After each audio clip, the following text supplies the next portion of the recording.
بسم اللہ الرحمن الرحیم۔ اللہ تبارک و تعالیٰ سورہ کافرون میں پارہ نمبر 30 میں فرماتا ہے لَکُمْ دِینُکُمْ وَلِیَ دین، جس کا ترجمہ ہے کہ کافرو تمہارے لیے تمہارا دین اور مجھ محمد کے لیے میرا دین۔ یہ آیت مقدسہ جس طرح مدینہ کی ریاست بننے کے لیے ایک ڈکلیئر میسج تھا، کلیئر میسج تھا کہ اسلام ایک الگ نظریے کا نام ہے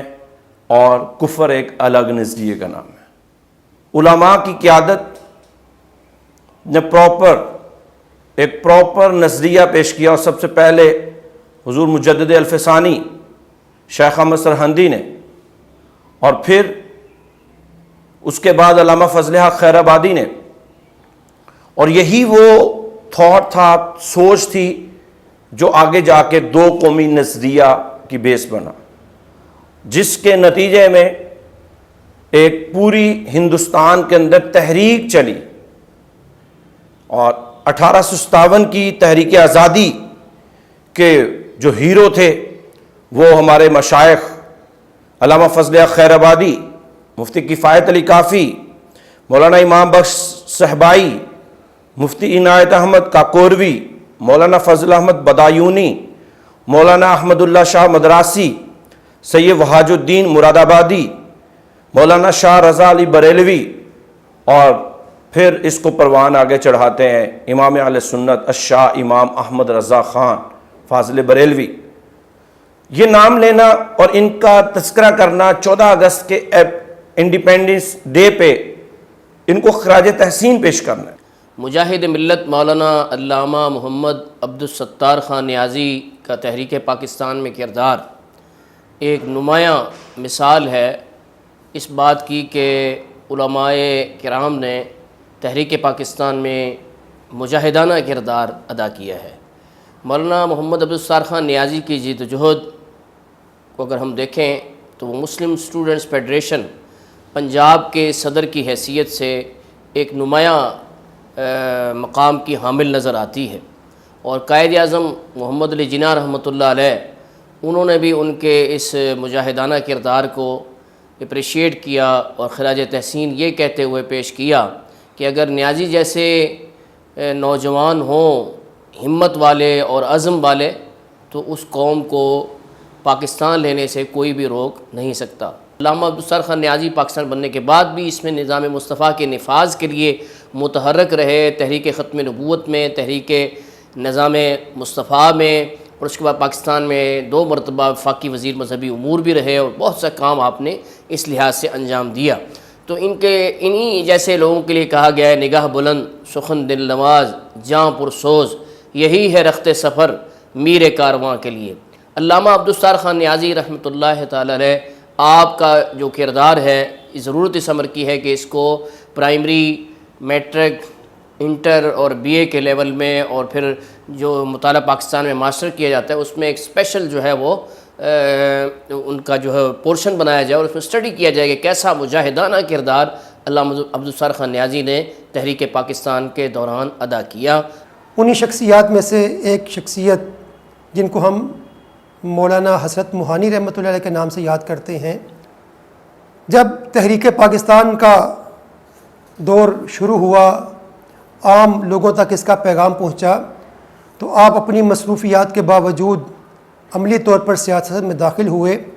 اور مسلم لیگ میں شمولیت اختیار کی۔ اس زمانے میں مسلم لیگ کو نوابوں، شہزادوں اور رئیسوں کی جماعت سمجھا جاتا تھا۔ آپ نے پہلی مرتبہ مسلم لیگ کو عوامی جماعت بنانے کے لیے عامۃ الناس کے دروازے کھولنے کے لیے جد و جہد کا آغاز کیا، جس پر بجا طور پر قائد اعظم رحمۃ اللہ علیہ فخر کیا کرتے تھے۔ دیگر کابرین کے خراج تحسین کے کلمات بھی ہمیں ملتے ہیں، حتیٰ کہ کئی بار ان کو جیل جانا پڑا، اور جیل میں ان کی خصوصیت یہ تھی کہ جہاں پر ان کو جیل ہوتی، جرمانہ ہوتا، وہیں پر ان کو چکی پیسنے کی مشقت بھی برداشت کرنا پڑتی، حتیٰ کہ ایک زمانہ میں روزانہ 1 من آٹا پیسنے کی مشقت ان کے ذمہ تھی، جس پر وہ بجا طور پر یہ بات کہا کرتے تھے اپنے شعر میں بھی، اس کا اظہار کیا اور اس کا عملی نمونہ بھی پیش کیا۔ کراچی میں آپ جب حج کر کے واپس آئے تو یہاں پر رکے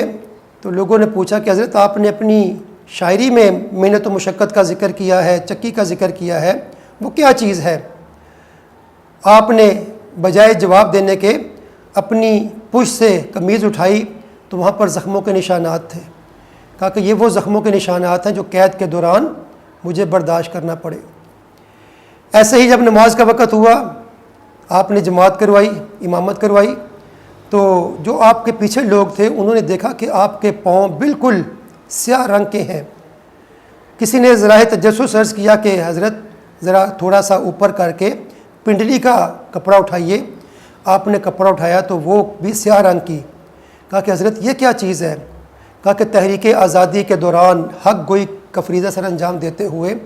حکومت برطانیہ کی روش پر تنقید کرتے ہوئے جب مجھے جیل ہوتی، مجھے الٹا لٹکا دیا جاتا، گھنٹے مجھے ایسے ہی رکھا جاتا، جس کی بنا پر میری ٹانگیں بالکل خشک ہو گئی اور ان کا رنگ سیاہ پڑ گیا۔ تحریک پاکستان کا جب آغاز ہوا تو یقیناً ہر ایک نے اس میں اپنے طور پر اپنی کوشش کے تحت حصہ ڈالا، اور انہی میں علماء اور مشائخ کا بھی ایک بہت بڑا طبقہ، بالخصوص علماء اہل سنت نے اپنا کردار ادا کیا۔ انہی علماء اہل سنت میں کچھ تو ایسے تھے کہ جو باقاعدہ سیاست سے وابستہ بھی تھے اور اس سیاسی سوجھ بوجھ کو رکھتے بھی تھے، لیکن ایسے افراد اور ایسی شخصیات بھی اس میں اپنے آپ کو پیش کرنے پر آمادہ ہو گئیں کہ جن کا بظاہر سیاست یا ملکی حالات سے اتنا تعلق واسطہ نہ تھا۔ انہی میں سے ایک مفتی احمد یار خان نعیمی رحمۃ اللہ تعالیٰ علیہ ہیں۔ آپ اگرچہ درس و تدریس اور تصنیف و تالیف کے میدان کے شاہ سوار تھے، آپ خلوت میں رہتے اور تصنیف و تالیف کرتے، آپ کی درجنوں کتابیں ہیں اور 19 جلدوں میں تقریباً تفسیر نعیمی اور 8 جلدوں میں مشکوٰۃ شریف کی شرح، لیکن اس کے ساتھ ساتھ حب الوطنی من الایمان کے تحت جب ملک پاکستان کے بنانے کی ضرورت پیش آئی اور اس وقت تاریخ چلی تو آپ نے بھی اس میں اپنا بڑا مثبت کردار ادا کیا، اور 1946 کا جو الیکشن ہوا تھا پاکستان بننے سے پہلے، اور اس میں مسلم لیگ کو کامیابی کی دلوانہ مقصود تھی، تو مفتی احمد یار خان نعیمی رحمۃ اللہ علیہ نہ صرف سفر کر کے اپنے آبائی علاقے میں پہنچے اور آپ نے وہاں آخری ووٹ ڈالا۔ آپ کے گاؤں میں ٹوٹل 17 ووٹ تھے اور ان 17 ووٹوں میں سے 15 ووٹ آپ کی کوشش اور کاوش سے مسلم لیگ کو ملے، اور اس میں آخری ووٹ مفتی احمد یار خان نعیمی رحمۃ اللہ تعالیٰ علیہ نے خود جا کر ڈالا، اور اس پہ آپ کے علاقے والے بھی بہت خوش ہوئے کہ مفتی صاحب نے پاکستان کے قیام کے لیے نہ صرف اتنا سفر کیا، یہاں آئے، اپنا ووٹ ڈالا، بلکہ اپنے گاؤں اور اپنے علاقے کے لوگوں کو بھی اس پہ آمادہ کیا۔ یقیناً ایسی اور بہت ساری شخصیات تھے کہ جنہوں نے اپنا کردار ادا کیا۔ جس ہستی کا میں ذکر کرنا چاہتا ہوں وہ شیخ القرآن علامہ محمد عبدالغفور ہزاروی رحمۃ اللہ علیہ کی ذات ہے۔ اگرچہ آپ ایک مدرس تھے، ایک وائز تھے، ایک مسجد کے خطیب تھے، لیکن جب آپ نے دیکھا کہ قوم کو ان کی ضرورت ہے ایک وسیع میدان کے اندر، تو آپ نے اپنی جو تدریس کی مصروفیات ہیں ان کو سائڈ پر رکھتے ہوئے خود کو قوم اور ملک و ملت کے لیے وقف کر دیا۔ ایک مجلس تشکیل دی، مجلس اتحاد ملت، اور اس کے تحت آپ نے مسلمانوں کی فلاح و بہبود کے لیے کام کیا۔ 1938 میں آپ نے محسوس کیا کہ ایک وسیع میدان اور ہونا چاہیے جس سے کہ ہم بہتر طریقے سے اپنے مسلمانوں کے لیے کام کر سکیں، تو آپ نے مسلم لیگ کو اختیار کیا اور اپنی پوری جو جماعت تھی مجلس اتحاد ملت اس کو آپ نے مرج کر دیا مسلم لیگ میں۔ کلکتہ کے اجلاس کے اندر تو قائد اعظم محمد علی جناح نے اس کو بہت اپریشیٹ کیا اور اس پر بڑی خوشی کا اظہار کیا کہ شیخ القرآن علامہ محمد عبدالغفور ہزاروی رحمۃ اللہ علیہ ان جیسی ایک پرجوش شخصیت جو کہ بہت بڑے ڈیبیٹ کرنے والے بھی ہیں، تو وہ مسلم لیگ میں شامل ہوئے سے اور پوری اپنی جو تنظیم ہے، آرگنائزیشن ہے، اس کو انہوں نے مرج کر دیا مسلم لیگ میں، تو اس سے قائد اعظم محمد علی جناح نے بہت خوشی کا اظہار کیا۔ پھر قائد اعظم محمد علی جناح شیخ القرآن علامہ محمد عبدالغفور ہزاروی رحمۃ اللہ علیہ کی دعوت پر آپ کے علاقے وزیر آباد، جس کی جامع مسجد غوثیہ کے آپ خطیب تھے، بہت بڑی جامع مسجد ہے، مرکزی جامع مسجد ہے، اس کے ساتھ وسیع میدان ہے، آج بھی وہ موجود ہے، میں نے خود دیکھا ہوا ہے۔ وہاں پر قائد اعظم محمد علی جناح شیخ القرآن علامہ محمد عبدالغفور ہزاروی رحمۃ اللہ علیہ کی دعوت پر تشریف لائے اور ایک بہت بڑے اجتماع سے آپ نے خطاب کیا، جس سے کہ معلوم ہوتا ہے کہ شیخ القرآن علامہ عبدالغفور ہزاروی کا کتنا ایک متحرک کردار تھا تحریک پاکستان میں۔ حضرت صدر الافاضل فخر الاماثل حافظ سید محمد نعیم الدین مراد آبادی رحمۃ اللہ علیہ کا کردار تحریک پاکستان کے حوالے سے اس پر 2-3 باتیں آپ کے سامنے شیئر کرنا چاہوں گا تاکہ تاریخی ریکارڈ کو درست کر لیا جائے کہ جب پاکستان کے حوالے سے تحریک کھڑی ہوئی تو اس تحریک کی ابتدا 1924 میں آپ نے ماہنامہ السواد الاعظم کے نام سے مراد آباد سے ایک جاری کیا، جس میں انہوں نے 2 قومی نظریہ کی بھرپور حمایت کی اور ہندوؤں کی اجاریوں اور مکاریوں کو خوب ان کی کھول کے رکھ دیا اور قوم کے سامنے لے آئے۔ اور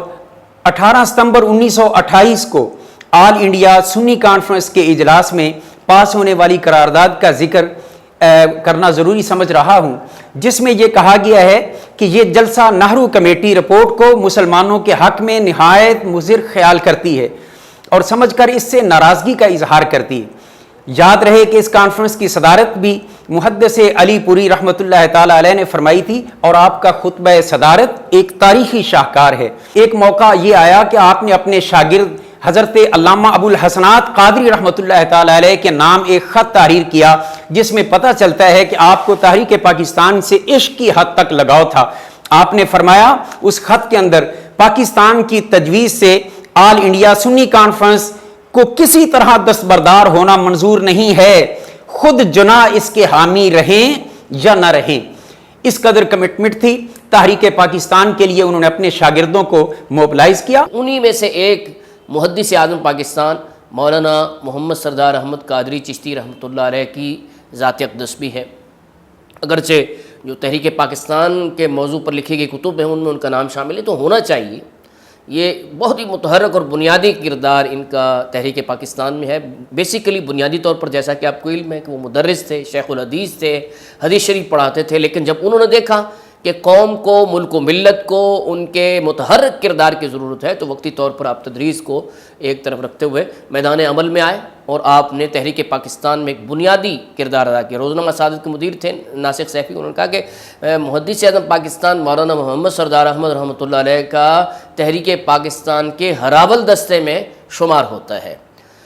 جب ہم ان کی اسٹڈی کرتے ہیں تو آل انڈیا سنی کانفرنس، بعض لوگ سمجھتے ہیں کہ سر 1946 کی جو بنارس میں سنی کانفرنس ہوئی تھی، جس میں کہ یہ کہا گیا تھا کہ اگر مسلم لیگ اور جناح صاحب بھی مطالبہ پاکستان سے پیچھے ہٹ جائیں تو آل انڈیا سنی کانفرنس اس کو بنا کر دم لے گی۔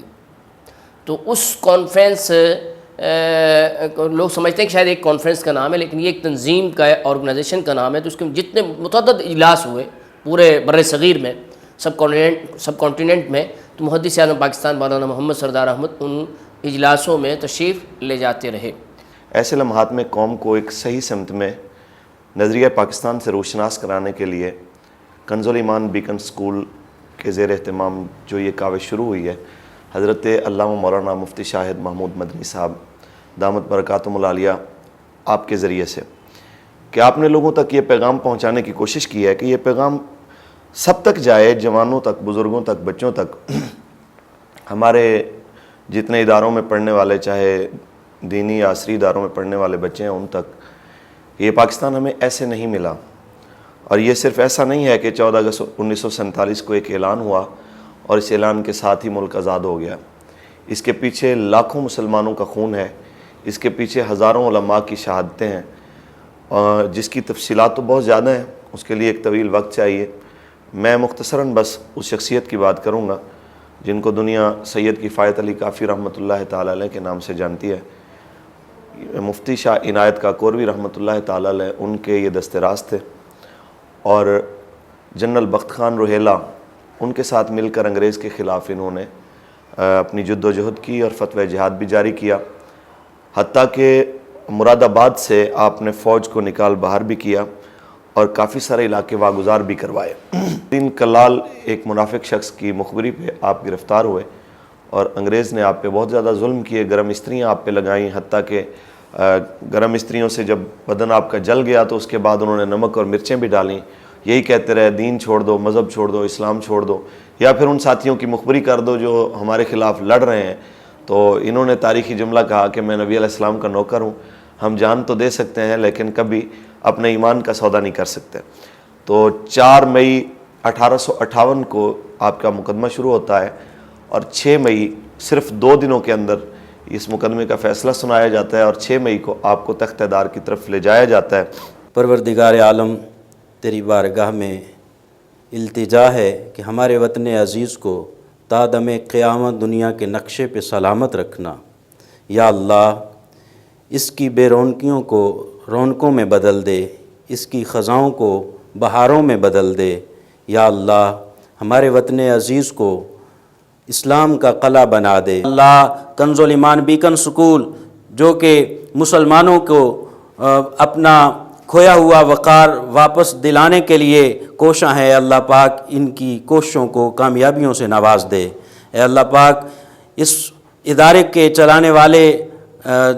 احباب کو اے اللہ پاک اپنے فضل اور کرم سے مزید ہمت اور طاقت عطا فرما۔ یا رب العالمین، ہمارے برادر، ہمارے بھائی، ہمارے دوست، ہمارے محسن مشفق مفتی شاہد محمود صاحب، اے اللہ پاک ان کی عزت، جان، مال، آبرو کی حفاظت فرما۔ اے اللہ پاک ان کے ان کاوشوں کو مزید برکتوں سے نواز دے۔ نعرہ تکبیر، اللہ اکبر۔ پاکستان اسلام پاکستان اسلام پاکستان کا مطلب کیا؟ لا الہ الا اللہ دستور ریاست کیا ہوگا؟ محمد الرسول اللہ، کون ہمارا رہنما؟ محمد الرسول اللہ۔ پاکستان آئندہ پاک آرمی زندہ باد، پاک آرمی زندہ باد۔